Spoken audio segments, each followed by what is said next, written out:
Naspers is a multinational media giant with stakes in internet businesses in emerging markets, pay TV and print media. It's one of Paul's favorite stocks. Yep, it's done spectacularly well, so it's a lot of people's favorite stocks. Remember, the core assets are indeed that big stake in Tencent in China, which is listed in Hong Kong. But of course, then you can add DSTV, the Multichoice platform you're watching now, and then all of the business we're about to talk about around the world in that e-commerce online retail environment.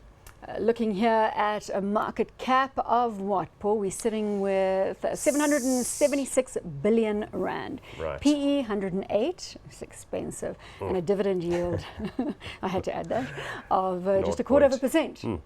Yeah, so now let's put that in perspective. 776 billion rand is about $65 billion. So we've gone from $200 billion down to 65. So that's quite a step downwards, but Absolutely. Not to be sneezed at. I mean, that is a lot of money. Let's talk about Naspers. All right, and the fact that shall we bring up a share price graph at this early point, just to ascertain where we are at? Yeah, because so we're it's looking a at little that tricky. You can't really see on the 5-year chart because it goes to 2000 and then it sagged a little bit at the end. But and that was your prediction, the 2000. You had to get that in. Yeah, there. but it was only for a brief moment. It'd be nice if it was still there. But let's not talk about Multichoice and DSTV. I think we know what that is. Let's talk about the online retail component of Naspers. I know that you've Yes. got a list. I brought a piece of paper. It's so long you had to bring a piece of paper.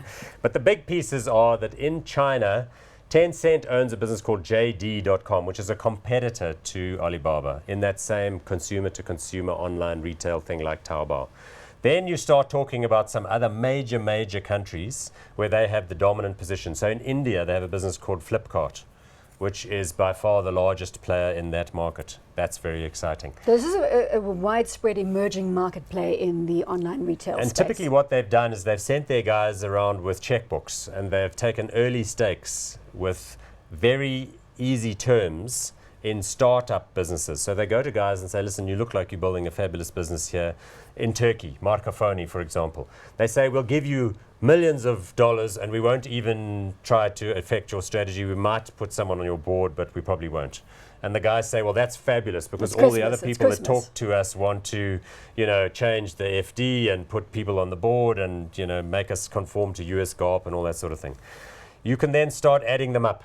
Here in South Africa, remember, they had the business Kalahari.net, which they sold into a competitor called takealot.com. That's the one that I bought the iPhone from, which was started by other people but is now part of the family in exchange for a significant interest in that company. So and that's again part of their style. Is a Naspers Spree is theirs as well, indeed. The one that I've just had my tentative foray Exactly, on. and I think that's an exciting thing because that's the same thing. It's clothing, it's stuff that you can. It's beauty products, all sorts of things on there. Yep, and again, there's a fabulous history of those kinds of products. People know them, they want to be in them. So how many of these online retail states do they have in emerging market countries? There's also a business called Souk, S-O-U-K, which is the largest online retailer in the Middle East, which is operational in a lot of different companies.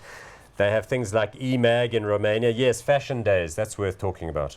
So Fashion Days is a Swiss business that also does that high-end stuff from Gucci, Dolce & Gabbana, Armani, Cavalli. Fashion Days. That stuff, right? They take those lines as they've gone off the shelves within the boutique stores and they make them available at a slightly lower price point.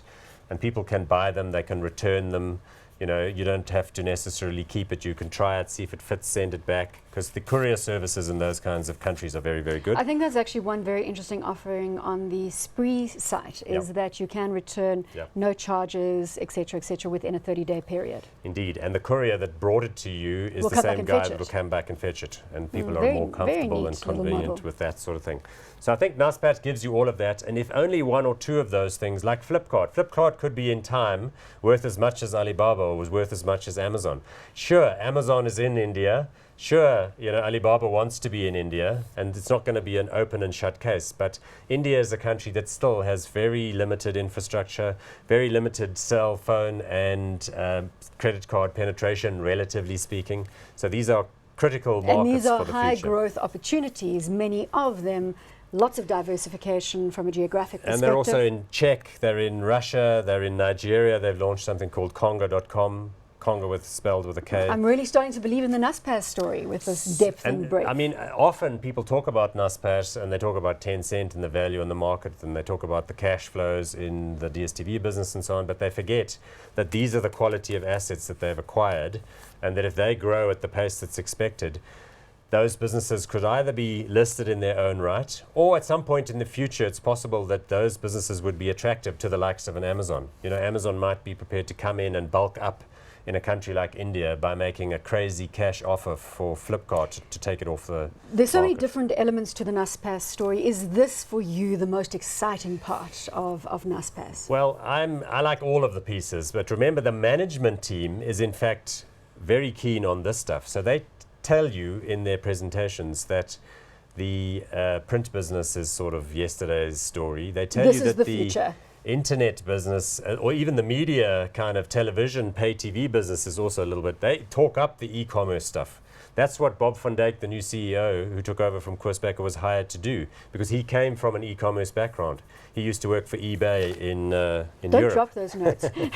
So he's perfect for the job. You know, he's going to now give strategic input and more money to the key players in these various regional businesses in order to get them growing and worth, you know, a mint. So definitely. We hold the stock. We know you love the stock. Hot? You still hot on it? Definitely still hot on it. Think it's a great time to be buying because it's kind of softening a little bit in a rather iffy global market. Tencent's been down a bit, they've been down a bit. So hot on this one.